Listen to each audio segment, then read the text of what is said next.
Hey guys, this is a crash course on NPM, Node Package Manager. A lot of us use it in Angular, React, Vue.js, or even Node. A lot of us don't really know how it works. So when you find yourself in trouble situation, when things don't work, we try to Google and then try random things to see if one of the things would work, right? But I think it's better to understand fundamentals. We can look at the problem and figure out, oh, this is why it's happening. So what we're gonna do, we're gonna understand what is NPM, why we use it, how to use it. We're gonna build a simple project from scratch and have a package.json and try to use some packages, private, public, and see how it works. We're also going to look at the difference between dependencies, dev dependencies, any alternatives to NPM like Yarn. So this is a full crash course. I may not be able to cover everything, but I'll try to cover as much as possible. And welcome to techsith tutorials. All right, so before we start coding, let's try to understand what is NPM. NPM stands for Node Package Manager. Basically, it uses Node to manage packages. And what are the packages? Packages are nothing but pieces of code. We can call them modules. They can be either open source, so a lot of people would write their own packages, modules, and then they would submit it, or it could be your own application where you divide the application into multiple pieces as a separate libraries. You can develop them in isolation, and then eventually you would use it, integrate it as a one application. So it could be private package or it could be public open source package. For all the open source packages, there is an amazing website called NPM JS.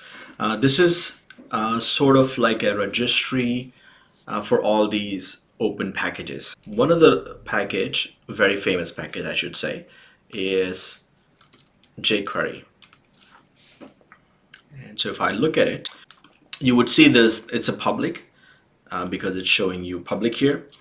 You would see the latest version, 3.3.1 is the latest release.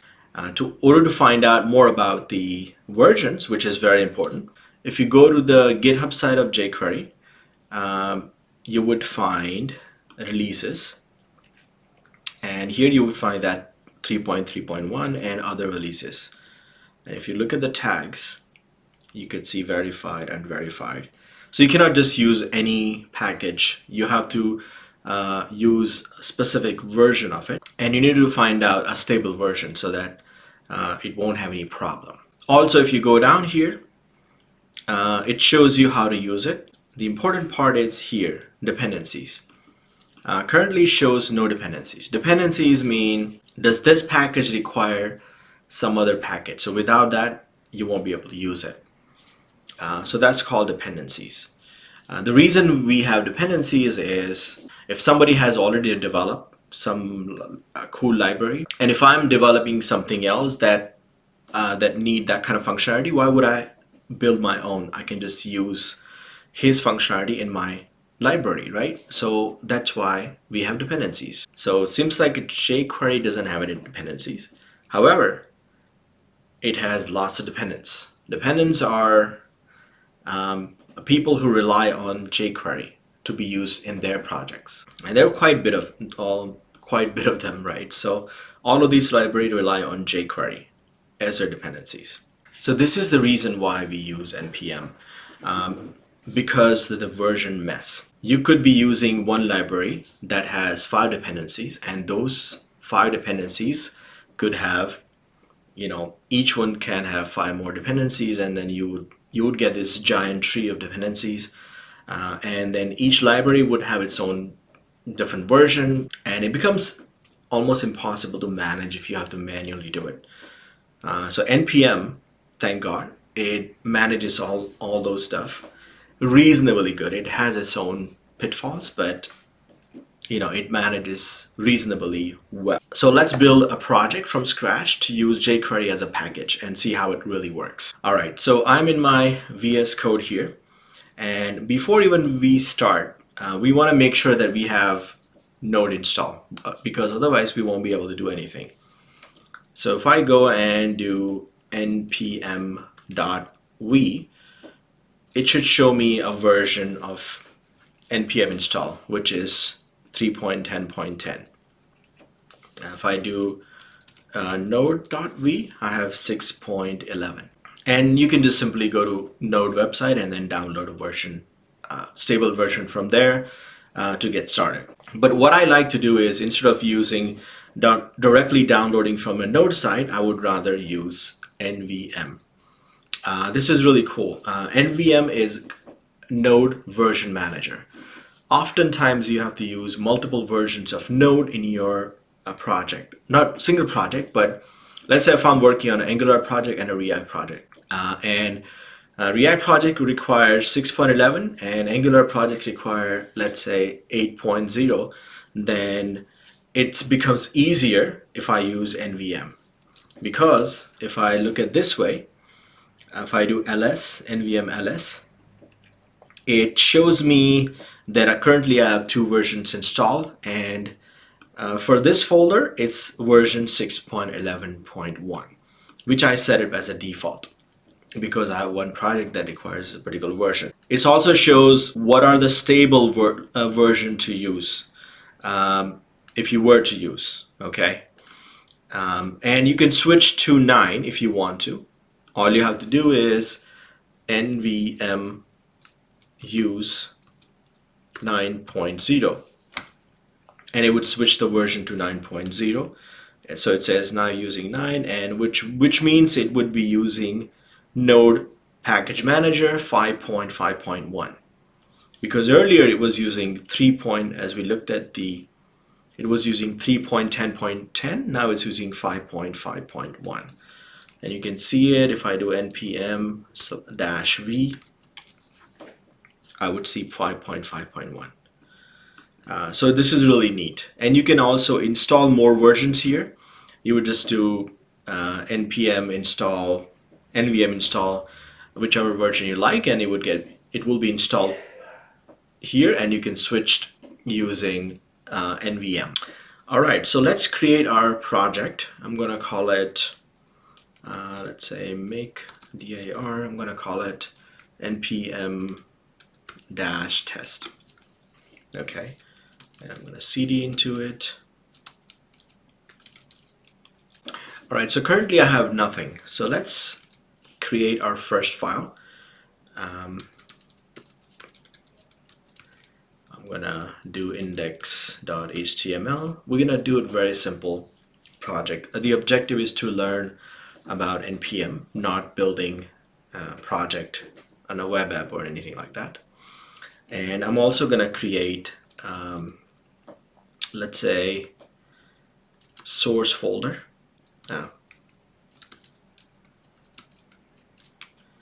And I'm gonna create a file called main.js. Okay, so I have index.html and I have source folder where I have main.js. Okay, so for index.html, I'm just gonna keep it simple. I'll have some head and some body, and I'm gonna have test here, simple. And in the head, I would include script and source equal to main.js. All right, so if I run this in the browser, I would get the test here. So it's working. Before we install jQuery, in order to use NPM, you have to have package.json. So how do you do that? So if I just simply do npm init, that should create our package.json. So here it's basically creating. It asks me what should be the name of the project, and I'm gonna keep npm test. The version, I'm gonna call it 1.0.1. Description, testing npm, entry point index.js, test command, nothing, get repository, nothing, keyword, nothing, author, techsith, and yes, I want to create it. All right, so it added this package.json with information I just entered. All right, so I don't really have any entry here for the jQuery. I still need to get it. All right, so to install jQuery, we can do npm install and jQuery. So how does it know where to get? Well, npm knows that if you just say jQuery, it means I'm trying to get it from the npm registry, and it would find jQuery from there and install it. But which version would it install? It would install the latest stable version. So remember, we had jQuery here, and we have this latest stable version, which is 3.3.1.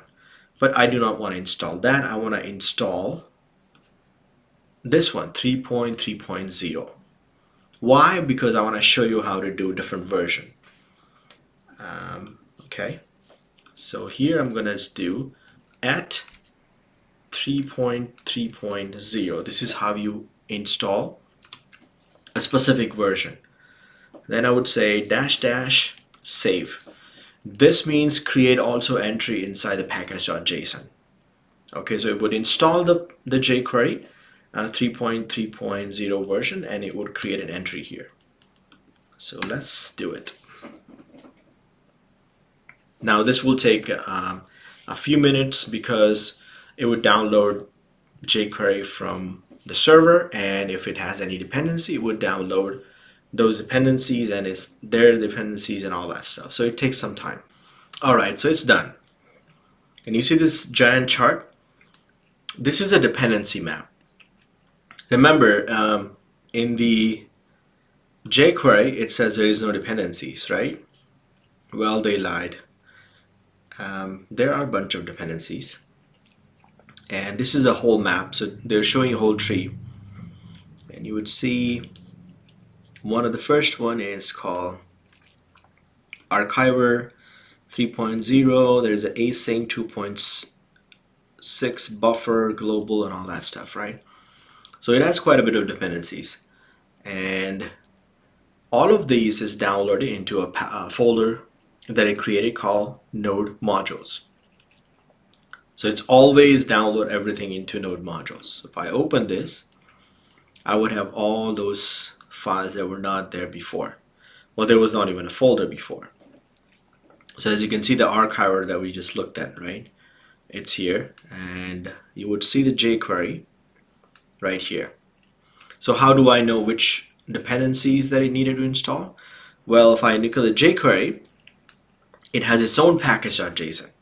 So if I click on here, at the end here somewhere, I would see right here, it would have some of the dependencies. It has 4 dependencies, but those dependencies have other dependencies. That's why you have so many of these here.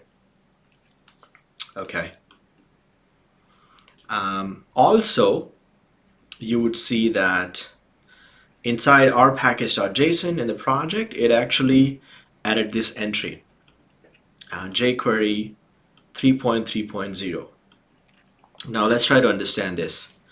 Dependency means anything that you want to use in your project, the code that would actually get packaged with. So jQuery, because you're going to use the JavaScript, it's called dependencies.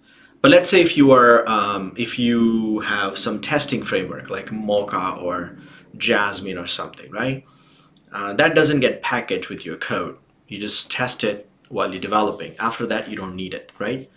So there'll be, if you want to install Jasmine, then you would install as a dev dependency.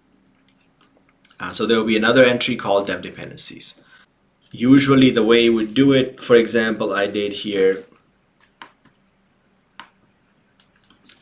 the last command we run was npm install jQuery -- save. And if I do another dash dev, which means it will install as a dev dependency. Also, let's look at the version number here. It has this caret sign. Usually there's a tilde and caret. And the meaning of this is that if you have any minor version, which means, let's say right now I'm using 3.0, but the latest is 3.1, then when I run it, it would get me the 3.1 and not the 3.0. This is a good thing and a bad thing. Because it's a minor version, if I get it, it may not impact my project that much. It could have some impact, but as you go change these versions, it would have a higher impact. So if this is becoming 3 to 4, then it would have a heavy impact on my project. So I should not even bother with it. But caret means, it means you can have a smaller changes and you would get the latest version.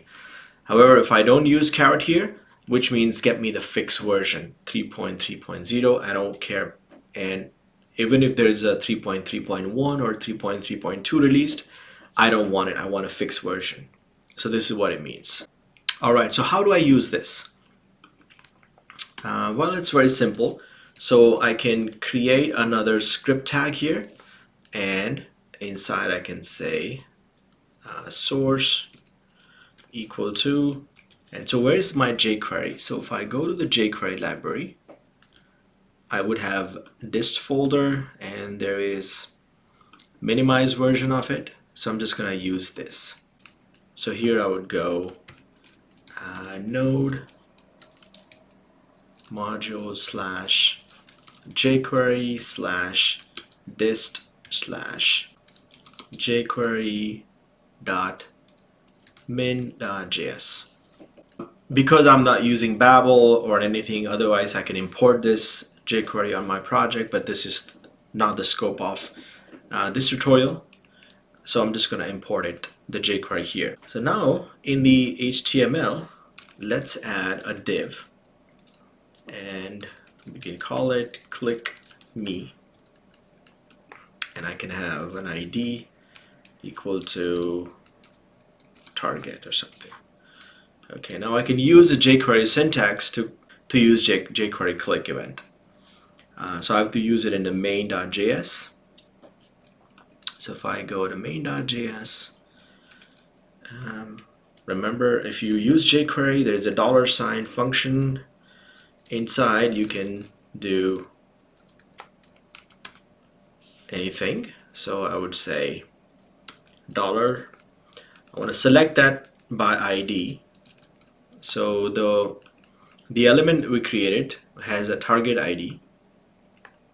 So I can select it by ID, and I can say click, and which could have an event here.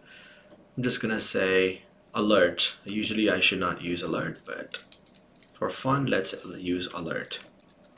Div clicked. Okay, that's all it's gonna do.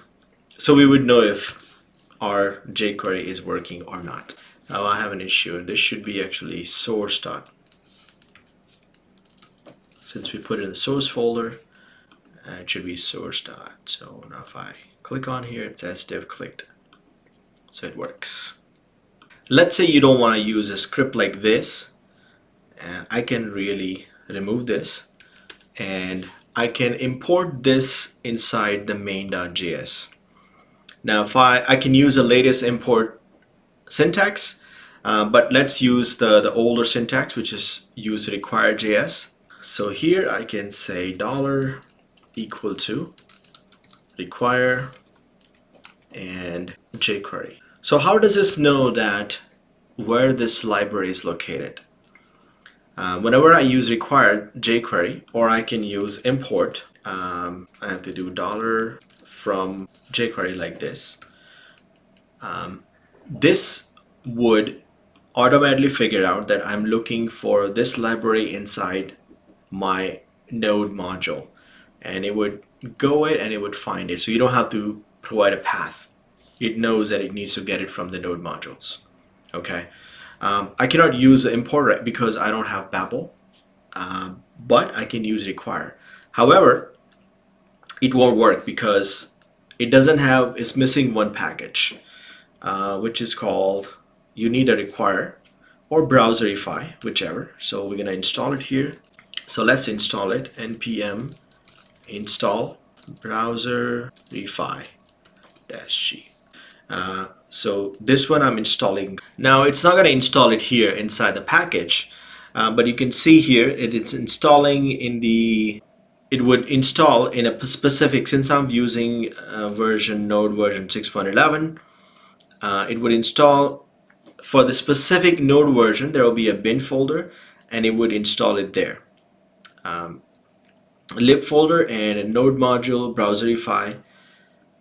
So it would, because if you use it, if you install it globally, it would install it also globally in your where that particular node version is installed. So if I change my node version here, then that won't be available. I would have to get the new version of browserify for that particular node version. So that's very important to understand.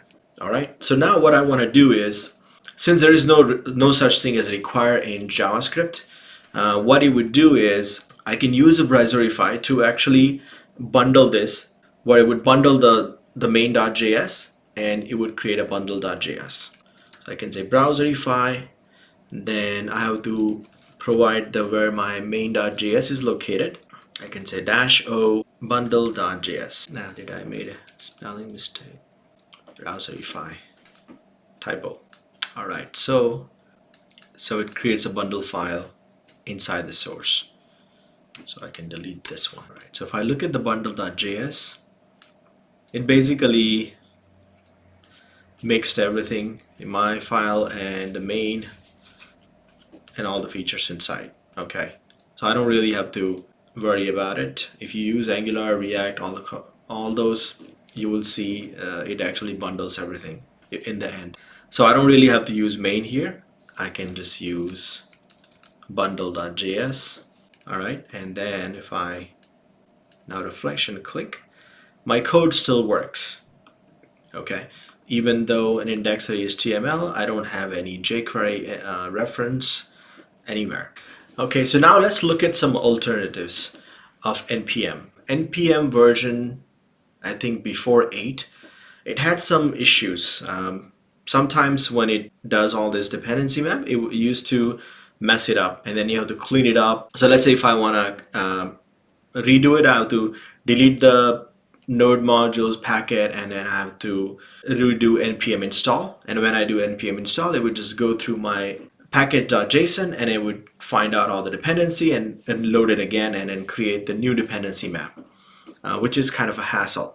I believe it was Facebook that came up with Yarn, which is very similar to NPM. And to me, I think it works a little bit better than NPM. However, the feature that Yarn has, now NPM has actually caught up and they have the same feature, but I still believe the Yarn works a little bit better. Okay, at least in 2018. I don't know about the future when you're watching this video. And to use it, you can simply do npm install yarn, and it would install Yarn. And then you can look at the Yarn version, which is 1.5.1, which is the latest versions. And just like NPM, all I have to do is Yarn install. And what it would do, see how faster it is, actually much faster. And it would create this yarn.log file. And what it would do, it would lock any dependencies that you might have for your dependencies. And so this log file actually preserves your dependency tree.